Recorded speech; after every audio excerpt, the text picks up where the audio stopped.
नमस्कार, स्वागत है झारखंड और देश दुनिया की बड़ी खबरों में। झारखंड के मुख्यमंत्री हेमंत सोरेन ने दी एडवांस लाइफ सिस्टम फीचर वाली 206 एम्बुलेंस की सौगात। झारखंड के मुख्यमंत्री हेमंत सोरेन ने 206 एम्बुलेंस की बड़ी सौगात दी है। इस एम्बुलेंस में 51 एम्बुलेंस एडवांस लाइफ सिस्टम मौजूद है और 131 बेसिक लाइफ सिस्टम शामिल हैं। मुख्यमंत्री हेमंत सोरेन ने कहा कि एम्बुलेंस का संचालन नए ऐप के माध्यम से स्वास्थ्य सुविधा को सरल और बेहतर बनाने की कोशिश की जा रही है। 5 मेडिकल मोबाइल यूनिट की भी मुख्यमंत्री हेमंत सोरेन ने शुरुआत की।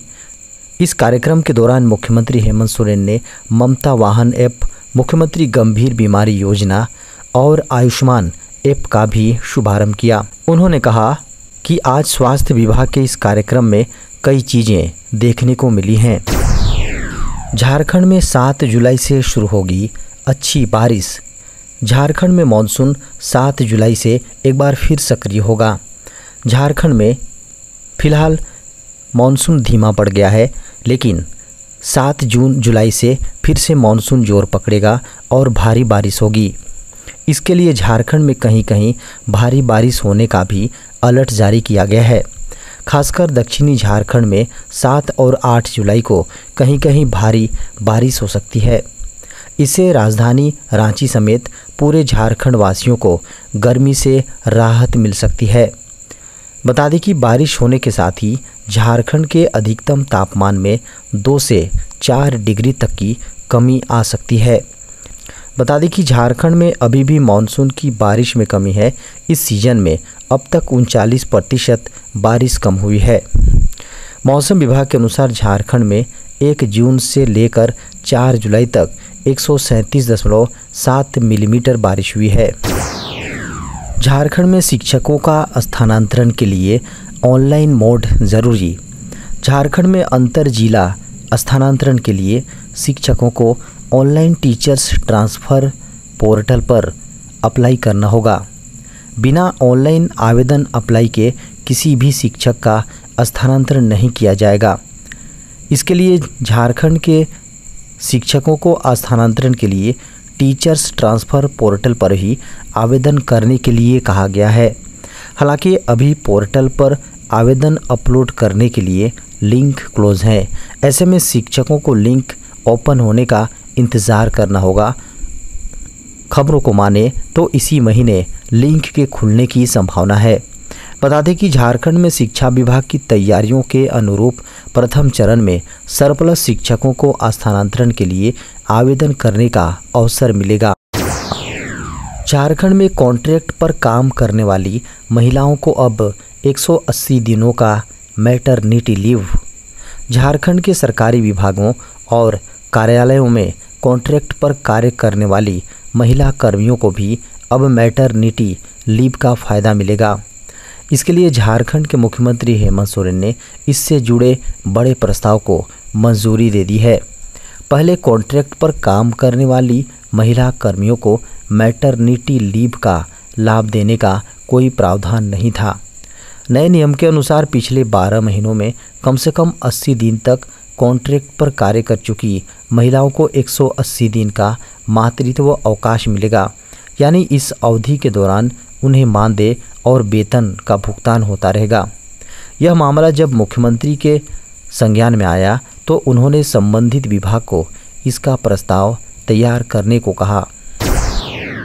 निलंबित आईएएस पूजा सिंघल के पति को मिली सुप्रीम कोर्ट से जमानत। झारखंड कैडर के निलंबित आईएएस अधिकारी पूजा सिंघल के पति अभिषेक झा को सुप्रीम कोर्ट ने बड़ी राहत दी है। सुप्रीम कोर्ट ने पूजा सिंघल के पति अभिषेक झा की ओर से दायर अग्रिम जमानत याचिका पर सुप्रीम कोर्ट में सुनवाई करते हुए अभिषेक झा को अग्रिम जमानत दे दी है और उनके खिलाफ किसी भी तरह की पीड़क कार्रवाई पर रोक लगा दी है। दरअसल इससे पहले उच्च न्यायालय ने अभिषेक झा की अग्रिम जमानत याचिका खारिज कर दी थी, जिसके बाद इन्होंने सुप्रीम कोर्ट का रुख किया था। जिसके बाद अब इस मामले पर सुनवाई करते हुए जस्टिस संजय किशन कौल और सुधांशु धूलिया की बेंच ने यह बड़ी राहत दी है। कोर्ट ने अभिषेक झा के खिलाफ किसी भी प्रकार की पीड़क कार्रवाई करने पर तत्काल रोक लगाई है। केंद्रीय कैबिनेट ने पर्सनल डेटा प्रोटेक्शन बिल को दी मंजूरी। प्रधानमंत्री नरेंद्र मोदी की अध्यक्षता वाली केंद्रीय कैबिनेट ने बुधवार को पर्सनल डेटा प्रोटेक्शन बिल को मंजूरी दे दी है। इसे आने वाले मॉनसून सत्र में संसद में रखा जाएगा। सरकार ने नवंबर 2022 में पर्सनल डेटा प्रोटेक्शन बिल का ड्राफ्ट प्रकाशित किया था। बिल का संशोधित संस्करण केवल व्यक्तिगत डेटा पर केंद्रित है। इससे गैर व्यक्तिगत डेटा के इस्तेमाल को रेगुलेट करने की आवश्यकता खत्म हो जाएगी। झारखंड के सभी छात्रों का 15 अगस्त तक बनेगा जाति प्रमाण पत्र। झारखंड में 12वीं कक्षा में पढ़ने वाले सभी छात्र छात्राओं का जाति प्रमाण पत्र तैयार किया जाएगा। यह जाति प्रमाण पत्र 15 अगस्त तक हर हाल में बना लेना होगा और इसका वितरण छात्र छात्राओं के बीच किया जाना है। बता दें कि इससे पहले 1 सितंबर 2022 से 15 सितंबर तक जाति प्रमाण पत्र का निर्माण किया गया था और 16 सितंबर को इसका वितरण विद्यार्थियों के बीच किया गया था। हालांकि इस दौरान भी सभी छात्र छात्राओं का प्रमाण पत्र नहीं बन सका था। वहीं इस वर्ष नए नामांकित छात्र छात्राओं का जाति प्रमाण पत्र बनना है। इसके लिए मुख्यमंत्री हेमंत सोरेन के निर्देश पर सभी जिलों को 15 अगस्त तक इसकी कार्रवाई पूरी करने का निर्देश दिया गया है। भारत में घटकर कोरोना वायरस के हुए 1453।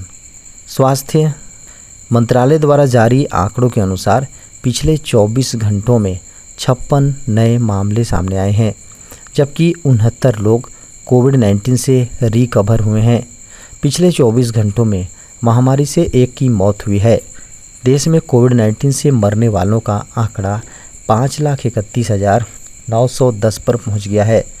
इससे पहले 4 जुलाई को 26 नए मामले सामने आए थे, जबकि 3 जुलाई को 44 नए मामले मिले थे, जबकि 1 नवंबर 2022 को 1046 नए मामले सामने आए थे। केरल अभी भी सक्रिय मामलों के मामले में सबसे ऊपर है। इसके बाद पश्चिम बंगाल, महाराष्ट्र और उत्तर प्रदेश में मामले सक्रिय हैं। वहीं विश्व स्वास्थ्य संगठन के अनुसार चीन में कोरोना संक्रमितों की संख्या 9.93 करोड़ पर पहुंच गई हैं, जबकि अब तक 1,21,465 लोगों की मौत हो चुकी है। चीन ने पिछले साल 7 दिन के दौरान 3,650 लोगों में संक्रमण की सूचना दी है। नितिन गडकरी का बड़ा ऐलान, पेट्रोल के दाम 15 रुपये प्रति लीटर हो सकते हैं कम। केंद्रीय सड़क एवं परिवहन मंत्री नितिन गडकरी ने उत्तर प्रदेश के प्रतापगढ़ में एक रैली को संबोधित करते हुए कहा कि देश में पेट्रोल के दाम 15 रुपये प्रति लीटर कम हो सकते हैं। यही नहीं, उन्होंने कहा कि अब देश का किसान ऊर्जादाता भी बनेगा। नितिन गडकरी ने कहा कि किसान सिर्फ अन्नदाता नहीं बल्कि ऊर्जादाता बनेगा। ये हमारी सरकार की सोच है। इसलिए अब मैं अगस्त महीने में टोयोटा कंपनी की गाड़ियों को लॉन्च कर रहा हूँ। ये गाड़ियाँ इथेनॉल से चलेंगी। बता दें कि नितिन गडकरी ईंधन में इथेनॉल को मिलाने पर लगातार जोर दे रहे हैं। देश के सभी कारों को देनी होगी ये अग्नि परीक्षा। सरकार ने हाल ही में संसद को बताया कि देश में सड़क दुर्घटनाओं में सबसे ज़्यादा मौतें होती हैं। Bharat new car assessment program या BNCAP शुरू करने की सरकार की योजना को इन दुर्घटनाओं को कम करने की दिशा में एक कदम के रूप में देखा जा रहा है। देश की सरकारी वाहनों की सुरक्षा को लेकर लगातार नए नियम लाती रहती है। इस श्रेणी में केंद्रीय परिवहन विभाग ने 1 अक्टूबर से भारत में सभी नए वाहनों के लिए BNCAP अनिवार्य करने की योजना बनाई है, जिस पर काफ़ी समय से विचार चल रहा है। हाल ही में जारी एक मसौदे में सरकार ने कहा कि BNCAP 3.5 टन से कम वजन वाले अनुमोदित M1 श्रेणी के वाहनों पर लागू होगा। अब देश की सभी कार निर्माता कंपनियों को केंद्र सरकार द्वारा नियुक्त एजेंसियों को फॉर्म 70A में आवेदन जमा करना होगा। परीक्षण एजेंसी AIS 197 के अनुसार वाहनों का मूल्यांकन करेगी और नामित एजेंसी को फॉर्म 70B के अनुसार मूल्यांकन रिपोर्ट प्रस्तुत करेगी। बता दें कि नामित एजेंसी को समय समय पर संशोधित ऑटोमोटिव उद्योग मानक 1997 के अनुसार 197 के अनुसार अपनी मोटर वाहन स्टार रेटिंग मिलेगी।